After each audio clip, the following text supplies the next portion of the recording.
ele é mais habilitado que eu para falar dessas atrações antropológicas. Mas vamos à frente, perdemos o tempo. Psicólogo jurídico consultor. Recordo que na aula que eu ministrei a vocês eu bati muito nisso. Não se despertou ainda para uma chamada muito importante do mercado brasileiro, que é a consultoria e psicologia jurídica. A gente não tem. Nós, operadores de direito, não aprendemos, com raras exceções, não aprendemos na universidade como tratar de uma testemunha, como tentar buscar a verdade real, que é inacessível. Em direito, o princípio regente do processo penal é a verdade real. O mais perto que a gente chega dela é a certeza. Eu digo a meus alunos de processo penal, logo no começo do curso, aqui não existe verdade absoluta. Em direito existem versões. Se acostumem com isso. Por quê? Em direito, nós estamos, via de regra, com raríssimas exceções, cuidando de um fato que existiu no passado, cuja sua completude e sua essência se perdeu nas dobras do pretérito, nas dobras do tempo. Então a gente nunca vai ter o acesso àquele fato completo. Vamos recorrer o quê? A perícia. Vamos recorrer o quê? A criminalística. Mas nós vamos recorrer principalmente à prova testemunhal. Porque a criminalística jamais vai poder, por exemplo, mostrar como estava se sentindo o indivíduo na véspera do crime. A testemunha pode trazer indícios falsos ou não sobre aquilo. Olha como é importante a prova testemunhal, no civil e no penal, na área criminal e na área civil. E onde é que a gente vai compreender essa prova testemunhal? Psicologia jurídica, psicologia do testemunho. Miller e Lopes são perfeitos, aliás, é perfeito, o Emílio Miller e Lopes é perfeito, são perfeitos os argumentos dele. Miller e Lopes é perfeito. Quando os seus argumentos, ele trabalha com o que ele chama de constelação, por exemplo, atrás do crime. Ele chamava na época de constelação. E o que seria constelação? As circunstâncias mediatas e principalmente imediatas que envolviam o autor de um crime, de qualquer natureza, mas ficando mais claro nos crimes violentos. E é nessa chamada constelação, que seria um conjunto de fatores de influência imediatos, que a gente vai compreender como, por exemplo, o indivíduo que sai de uma igreja tem uma tendência menor a reagir violentamente a uma agressão de trânsito do que aquele que sai de um combate, assistindo um combate de MMA. A tendência maior de explosão é desse segundo, né? Então faria parte da constelação, porque os estímulos violentos, os estímulos à violência. Mas a gente vai ouvir uma testemunha que nós não temos sequer a dimensão. A gente vai sentar esperando o juiz que não tem via de regra, na maioria das vezes, a mínima dimensão, digamos assim, de comportamental, de estrutura de um testemunho, e vai abordá-lo assim: o senhor é obrigado a dizer a verdade sob pena de ser processado. Aí pergunta: o senhor viu a camisa do réu? Vi. Qual era a cor? Vermelha. O senhor viu o sapato do réu? Vi. Era marrom. Qual era a cor da calça do réu? Não lembro. O senhor está brincando comigo? Eu vejo o senhor da cadeia, o senhor viu até o sapato, não viu a calça? Fazem isso. Você vai ver. O cara trabalha numa loja, não vende camisa, não vende sapato. Ele pega todo dia camisa e sapato. É uma coisa muito mais fácil de fixar. O indivíduo conseguir se lembrar, por exemplo, do penteado, mas não conseguir se lembrar da fisionomia do indivíduo. Aí você vai buscar o cara cabeleireiro, cujo penteado, cujo corte de cabelo fixa-se nele. Mas isso é o que vai explicar? O que é que vai dar essa fundamentação aqui? Especificamente a psicologia jurídica. E o psicólogo consultor, onde entraria? O psicólogo consultor é a realidade dos Estados Unidos e ganham muito dinheiro por isso, honorários altos.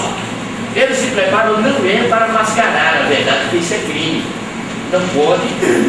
O psicólogo consultor é aquele que está preparado para responder a consultas da classe jurídica. Eu, advogado, quero apurar a verdade real. devo abordar uma testemunha que apresenta um bloqueio, que nega uma lembrança, porque essa lembrança faz sofrer, por exemplo? O que é que eu devo abordar? Como eu devo me posicionar ao juiz para não provocar danos em um menor que vai depor, chamar depoimento sem dano? Aí está lá, contrato no escritório. O escritório vai me assessorar. Nos Estados Unidos, cada grande escritório de advogado tem um grande escritório de psicólogo, consultório de psicologia jurídica ao lado, para consultoria. Lá se faz mais necessário na escolha do júri. Existem psicólogos especializados só em aconselhar na escolha dos jurados, porque busca ser imparcialidade. E nos Estados Unidos, entre, salvo engano, 150 ou 300 jurados, você vai escolher um grande júri e um pequeno júri. Um número grande de jurados. E aí o promotor e o advogado de defesa entrevistam esses jurados sem poder falar sobre o crime. Tipo, o que é que o senhor acha da pena de morte? Tipo, o que é que o senhor acha da traição conjugal? E a partir disso você vai tirar o perfil daquele jurado, daquela jurada, que poderá ser mais imparcial para a sua causa. Então tem psicólogos especializados em aconselhar nesse sentido. Aquele ali não pode, porque já tem preconceito estabelecido em relação à matéria. Busca-se na justiça a imparcialidade, os nossos ideais de imparcialidade. Sem conhecer o cidadão que vai ser julgado e sem se conhecer aqueles que vão depor, não se pode jamais pensar em imparcialidade. Porque aquele que for mais sagaz vai despertar a simpatia do julgador. E a partir do momento que o julgador, que não pode ser neutro, não existe ser humano neutro, mas a partir do momento que houver uma empatia do julgador com alguém, ele não é mais imparcial. Ele já está pendendo para um lado. E aí se afasta dos nossos ideais. Então é muito importante, é uma área importantíssima. E você me diz, como é que eu vou lançar no mercado que não existe? Você que é formado em psicologia, da técnica de psicologia jurídica, começa a dar palestra, começa a se especializar em, por exemplo, psicologia do testemunho. Vocês vão ver quantos clientes vão aparecer, quantas necessidades de assistente técnico. A gente conhece muito perito, mas não conhece o assistente técnico às vezes. Cada parte tem direito de indicar um profissional habilitado para acompanhar o médico oficial, até na divergência, se for o caso, ou concordar. Não é possível discordar de uma pessoa, né? Nada no mundo é inclusive. Lembre-se, no crime e no direito civil, nós estamos quase sempre falando de fatos passados. Então nada é definitivo. O que é uma verdade absoluta hoje pode mudar daqui a pouco. É por isso que em direito civil, no processo civil, existe a figura denominada de ação rescisória. Depois de transitar e julgar a decisão, aparece um fato novo, uma prova nova, que muda o conceito de certeza, as concepções de certeza, você poderá sim fazer aquele julgamento. E na área do processo penal,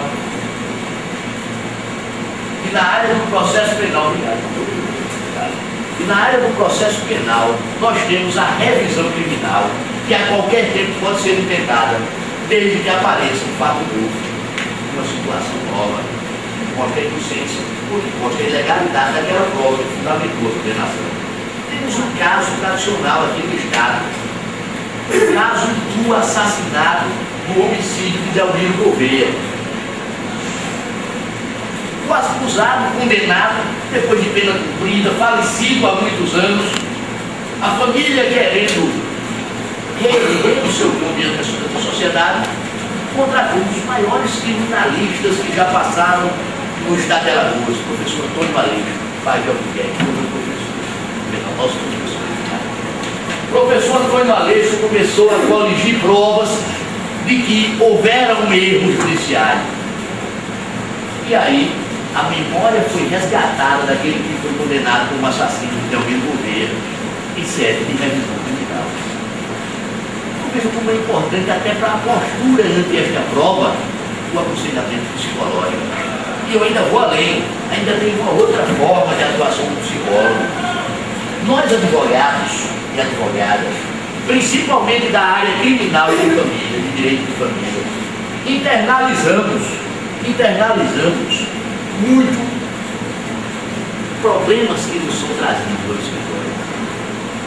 É importante que um psicólogo, a psicóloga, que se especialize também em trabalhar no sistema de compartilhamento dessa problemática, porque a gente não tem estrutura para isso. Tem cliente na área criminal que sai do escritório da gente, a gente sai se sentindo doente, sabe por quê? Enquanto o paciente do professor Franco, o paciente de um de vocês aí, também, chega lá e, vou dar um exemplo do professor Franco, que é um cara que o admiro e tem uma base psicanalítica grande. E ele se desgasta para puxar qual é o material que o cara está escondendo lá, guardando. O cara chega em desespero no escritório do advogado criminalista, desespero na vida assim, comigo. E a gente não sabe como lidar com aquele material. Vem memórias que ele nunca contaria no desespero da prisão. Inocente ocupado, ele começa a resgatar memórias, chora, ele puxa. E o que ele tem que ser induzido a falar, levado a falar, ante um terapeuta, ante a gente advogado, ele já chega despejando. Tudo que eu pequeno ouvi isso. Eu nem me lembrava, mas meu pai fez isso comigo quando eu tinha 5 anos de idade.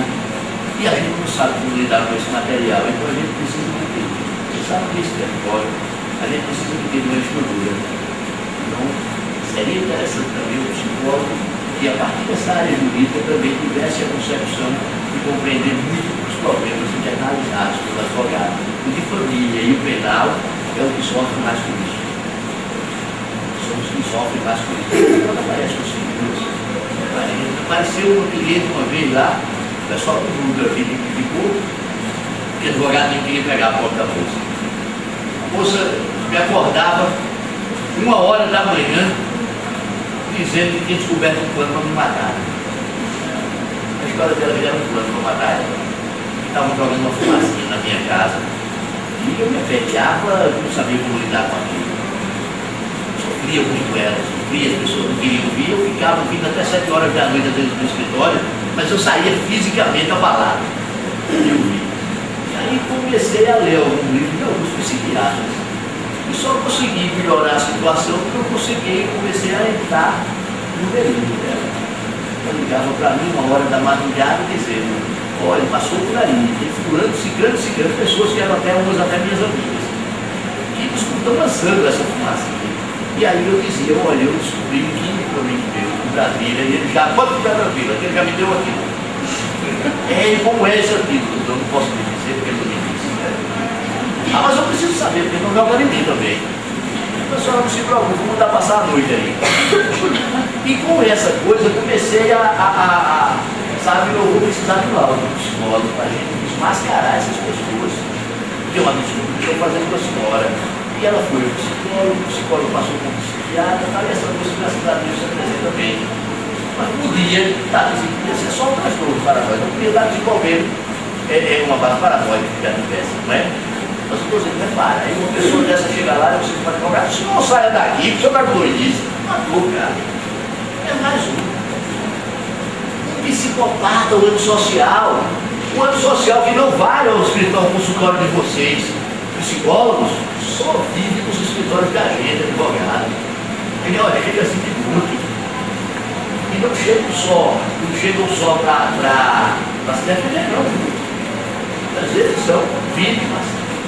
Querem processar alguém para levar lucro de alguém. Então a gente assim é convivente. De cada 100% de clientes que chega 20, 30% que são assim, aparentemente sociais. A gente lida muito com eles. Uma vez me perguntaram, dando uma palestra fora, uma senhora da área de psicologia levantou-se e fez uma espantada, como é que você, advogado criminalista, fala assim com tanta intimidade do antissocial, do psicopata. Eu respondi por duas coisas. Porque tem um grande professor de psicopatologia, que foi o professor Franco Bezerra, e porque eu acho que eu convivo mais com ele do que você, como psicólogo. Eles vivem direto lá no meu escritório, no final. De vez em quando chega um e outro. Ela falou: isso aí tem um tempo. O antissocial não vai tudo procurar espontaneamente no psicólogo. Ele é perfeito. Ele só tem um prazer, ele não gosta. Ou só for conquistar, ou bater algum lucro, para processar depois por alguma coisa. Não é? Então vamos lá. Portinhos profissionais, ou batem muito na área jurídica e batem na área da psicologia. É preciso ter cuidado com o que se apresenta no psicólogo jurídico. Você imagine chegar uma perita para análise psicológica vestida muito bonito para nós homens, para chegar dentro do fórum, uma roupa dessa, assim, para se apresentar, para dizer perante o júri, ler e falar sobre o seu laudo pericial. Vai falar agora, doutora psicóloga, ela entra vestida sensual, é sensual, mas para erótico, mas é sensual, para nós homens é sensual. Mas está no lugar errado, numa roupa errada, né? Então preciso ter cuidado na postura. Eu bato muito nisso, é muito importante, principalmente quem engravida na área jurídica, principalmente as pessoas do sexo feminino, porque vocês vão lidar com o poder. E o poder, se a pessoa não tiver, o indivíduo que o exerce, se não estiver preparado para ele, se sente poderoso para